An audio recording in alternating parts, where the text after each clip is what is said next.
Hey parents, welcome to the next installment of What If We Treated Adults the Way We Treat Kids?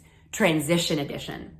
So imagine that you are in the bathtub and the bubbles are up to your chin and it's warm and it's cozy and you're so happy and there's music playing and maybe you've got a glass of wine or a mug of tea with you and you could just stay there forever because you're so happy.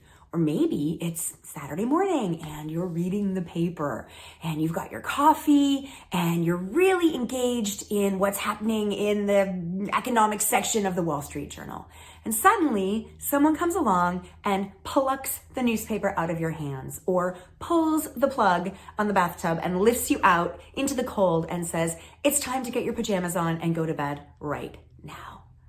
Imagine how that would feel as an adult if someone came along when you were in the middle of something you were enjoying, and decided right then that it was time for you to transition to something else. It would not feel good and we would not handle it well. But we do this to kids all the time. We ask them to make a transition that they did not ask for and that they have not mentally been planning, and we jump in on our timetable and physically move them if they're not willing to move themselves.